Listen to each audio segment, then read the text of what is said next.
Assalamualaikum warahmatullahi wabarakatuh. Halo teman-teman, apa kabar hari ini? Semoga kalian tetap sehat dan tetap semangat meskipun kita masih belajar di rumah. Teman-teman, hari ini kita akan belajar materi sel. Tujuan pembelajaran ini adalah satu, menjelaskan komponen-komponen sel. Yang kedua, menganalisis struktur tumbuhan dan struktur hewan. Yang ketiga, bioreproduksi sel. Sebelum pelajaran dimulai, kita ucapkan bismillah sama-sama ya teman-teman. Bismillahirrohmanirrohim. Struktur dan fungsi sel. Apa itu sel? Sel adalah unit terkecil dari makhluk hidup. Sel pertama kali ditemukan oleh Robert Hooke. Beliau mengamati tentang sel gabus pada batang singkong. Saat pengamatan, Robert Hooke melihat ada ruang-ruang kosong yang kita sebut sebagai selulai. Yang kedua, Anthony van Leeuwenhoek. Beliau mengamati pada air rendaman jerami. Saat pengamatan, Anthony van Leeuwenhoek melihat makhluk-makhluk kecil yang bergerak-gerak yang disebut sebagai bakteri. Yang ketiga, Robert Brown. Beliau mengamati sel tumbuhan anggrek. Pada tumbuhan anggrek, dia menemukan inti sel yang kita sebut sebagai nukleus. Yang keempat, Felix Durjade. Beliau menemukan cairan sel. Selanjutnya, Johannes Purkinje. Beliau menemukan cairan dasar sel atau protoplasma. Selanjutnya, Matthias Jakob dan Theodor Schwann. Tubuh makhluk hidup tersusun atas unit-unit terkecil yang disebut sel. Sel adalah struktur makhluk hidup. Komponen-komponen sel. Komponen-komponen sel dibagi menjadi dua, yaitu unsur dan senyawa. Unsur sendiri dibagi menjadi dua, yaitu unsur makro dan unsur mikro. Unsur makro adalah unsur yang ditemukan dalam jumlah besar pada sel. Yang kedua, unsur mikro adalah unsur yang ditemukan dalam jumlah sedikit dalam sel. Senyawa penyusun sel juga dibedakan menjadi dua, yaitu senyawa organik dan senyawa anorganik. Kita bahas satu-satu ya teman-teman. Senyawa organik yang pertama adalah karbohidrat.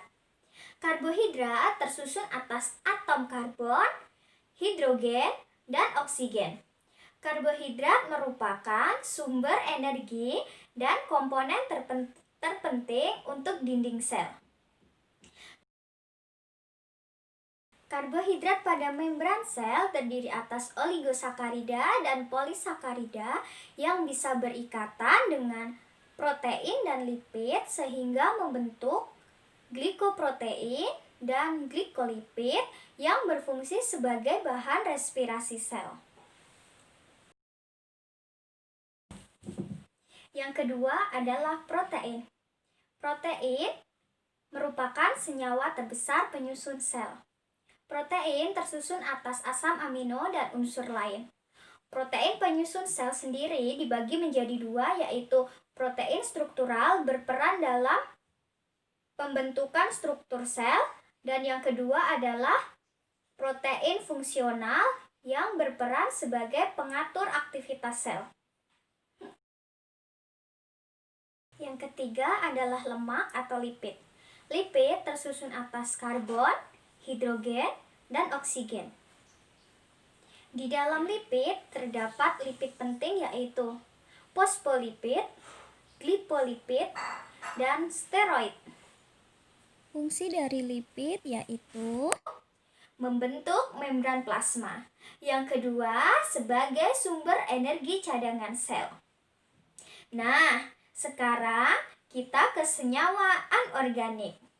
Senyawa anorganik yang pertama adalah air.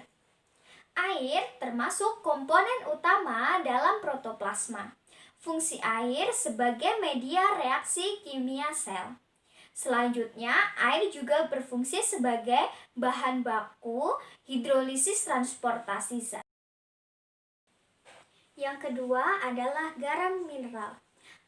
Garam mineral mengalami ionisasi dalam protoplasma yang membentuk ion kation dan ion anion yang berupa ion kation dan ion anion. Fungsi dari ion kation dan ion anion adalah satu, mempertahankan osmotik. Yang kedua, menjaga keseimbangan asam dan basa. Contohnya seperti garam mineral, NaCl. Tiga adalah gas.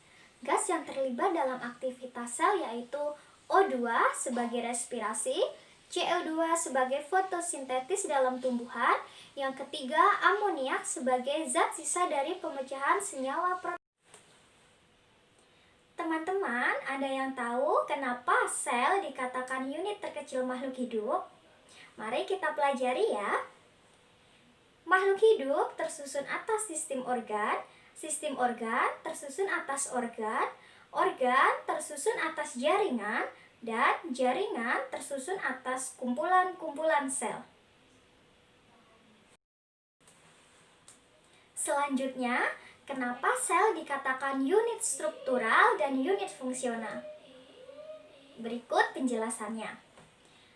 Sel dikatakan sebagai unit struktural karena terdiri dari kumpulan-kumpulan sel, sedangkan sel dikatakan unit fungsional karena sel mampu menjalankan fungsi-fungsi kehidupan seperti nutrisi, ekskresi, dan respirasi.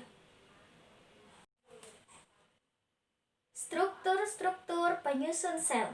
Struktur penyusun sel dibagi atas membran plasma, sitoplasma, dan organel-organel sel. Kita bahas satu-satu ya teman-teman.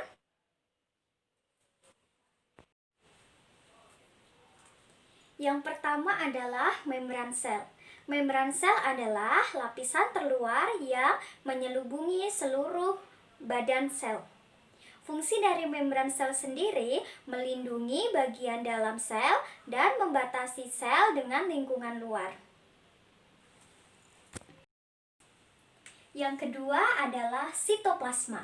Sitoplasma adalah cairan berbentuk gel yang mengisi rongga-rongga di dalam sel.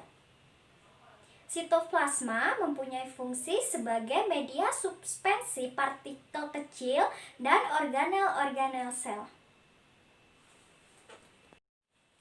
Yang ketiga adalah mitokondria. Mitokondria memiliki bentuk bulat lonjong seperti sosis. Fungsi mitokondria sendiri adalah sebagai respirasi sel. Yang keempat adalah retikulum endoplasma atau yang sering kita kenal sebagai RE. RE adalah jaringan yang tersusun oleh membran yang membentuk seperti jala. RE sendiri dibagi menjadi dua, yaitu RE kasar dan RE halus.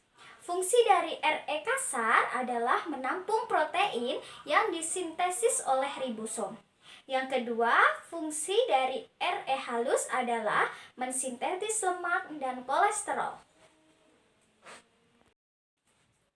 Yang kelima adalah ribosom. Ribosom adalah organel sel tumbuhan yang mengandung protein 40% dan RNA 60%. Fungsi ribosom sendiri adalah sebagai tempat terjadinya proses sintesis protein. Yang keenam adalah nukleus atau inti dalam sel. Di dalam inti sel terdapat materi genetik atau DNA.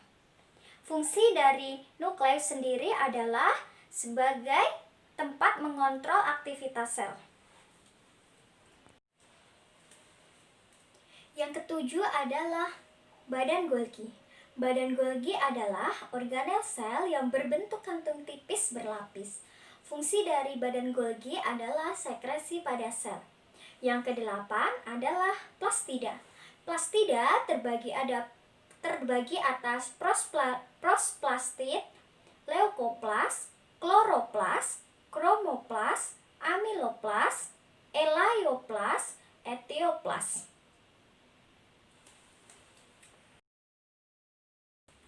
Yang kesembilan adalah vakuola. Vakuola berbentuk seperti karung yang di dalamnya terdapat senyawa organik dan senyawa anorganik. Fungsi dari vakuola sendiri adalah sebagai tempat menyimpan zat makanan. Yang ke-10 adalah dinding sel. Dinding sel hanya terdapat pada tumbuhan. Yang 11 adalah sentriol. Sentriol bagian di dalam sentrosom yang berperan dalam pembelahan sel. Berdasarkan strukturnya, sel dibagi menjadi dua, yaitu sel eukariotik dan sel prokariotik. Sel eukariotik yaitu sel yang memiliki membran, terdapat pada sel tumbuhan dan sel hewan. Yang kedua, sel prokariot. Sel prokariot tidak memiliki membran seperti bakteri. Berikut adalah perbedaan sel hewan dan sel tumbuhan. 1.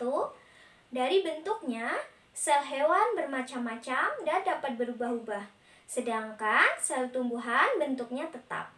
Yang kedua, ukuran.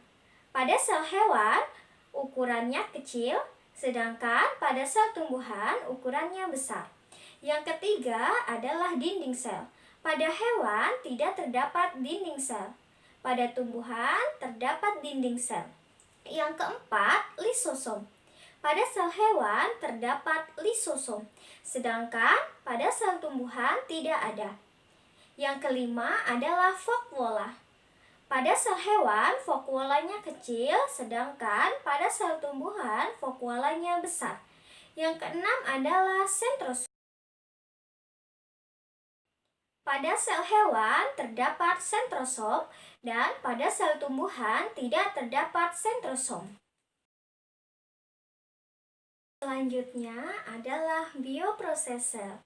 Bioproses sel terbagi menjadi 3, yaitu transport membran, sintesis protein, dan reproduksi sel. Kita bahas satu-satu ya teman-teman. Yang pertama adalah transport membran. Transport membran adalah aliran zat yang melalui membran sel yang bersifat permeabel. Artinya, dapat dilalui oleh ion atau molekul-molekul tertentu. Ada 2 jenis transport membran, yaitu transport aktif dan transport pasif. Transport aktif adalah transport yang memerlukan energi untuk melawan gradien. Transport pasif dibagi menjadi 2, yaitu difusi dan osmosis. Difusi adalah perpindahan molekul zat dari tinggi ke rendah. Contohnya persebaran gula dengan air. Osmosis sendiri adalah perpindahan molekul zat dari rendah ke tinggi. Contohnya, mengerutnya kentang yang dimasukkan air dalam konsentrasi tinggi. Yang kedua adalah transport aktif. Apa itu transport aktif?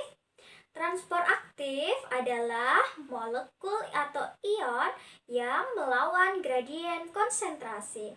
Pergerakan molekul melawan gradien konsentrasi memerlukan sejumlah energi. Transport aktif dibedakan menjadi 2, yaitu endositosis dan eksmosis. Berikut penjelasannya. Anda yang tahu apa itu endositosis dan eksmosis? Berikut penjelasannya. Yang pertama, endositosis. Endositosis adalah ketika larutan dalam sel tinggi, maka air masuk ke sel. Akhirnya, membran plasma, robel atau lisis.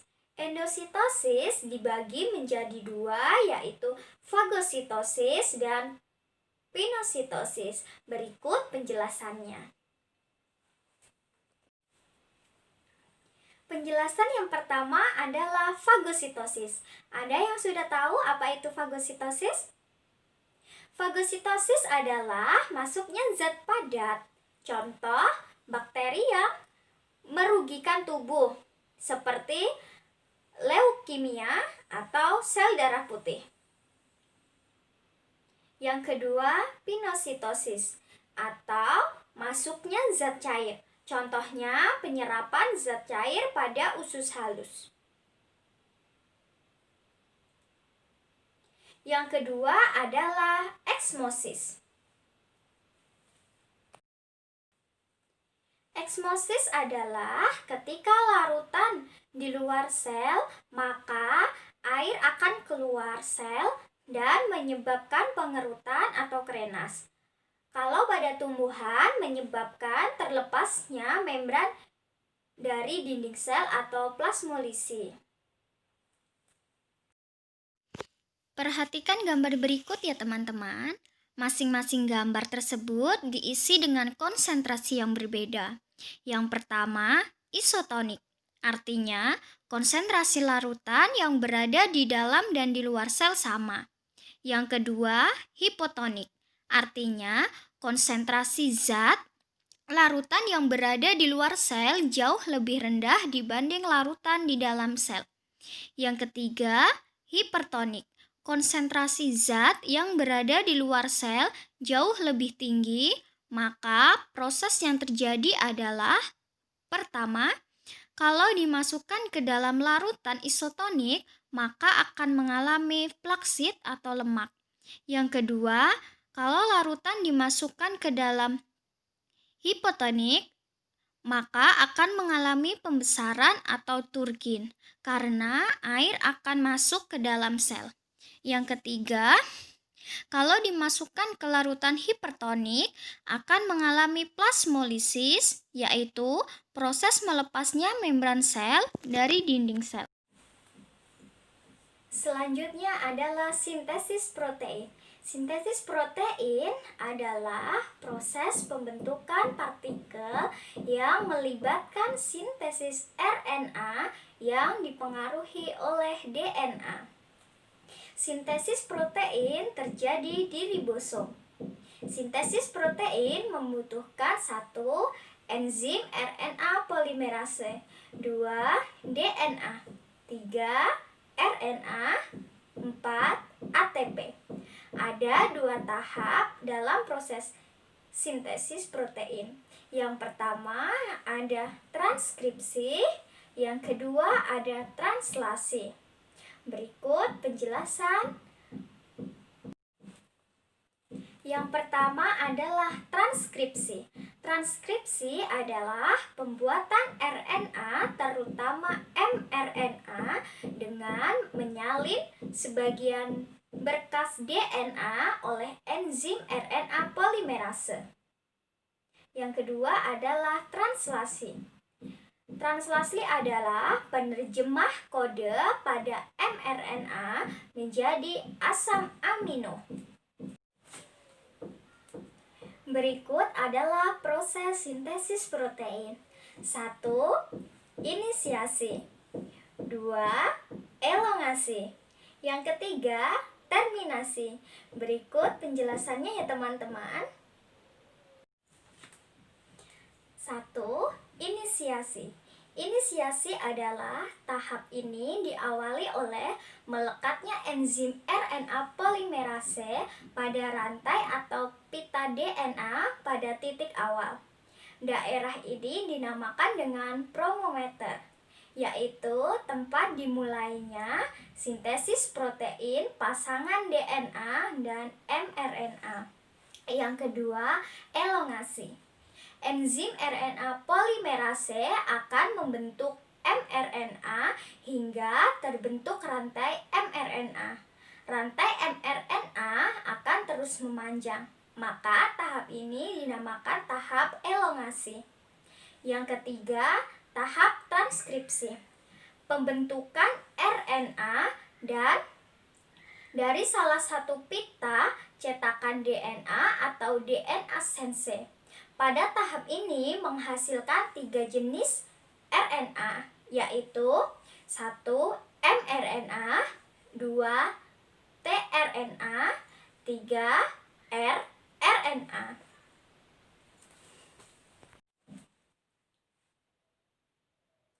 Selanjutnya adalah reproduksi sel. Reproduksi sel dibagi menjadi 3, yaitu amitosis, mitosis, dan meiosis.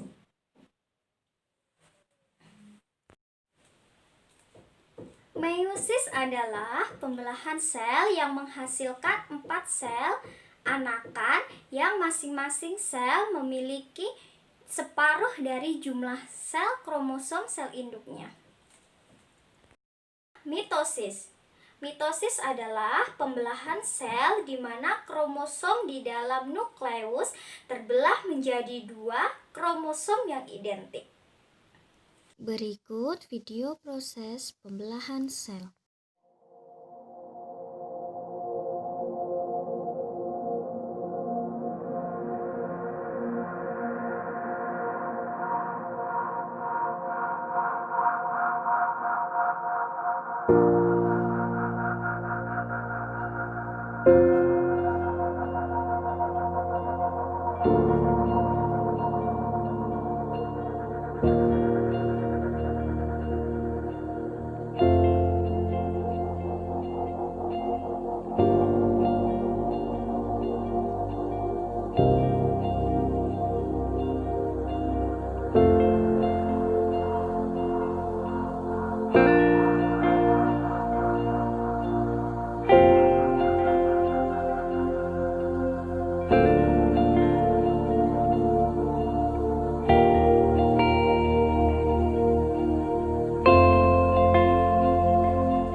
Sekian materi yang dapat saya sampaikan. Bila ada kekurangannya, mohon maaf.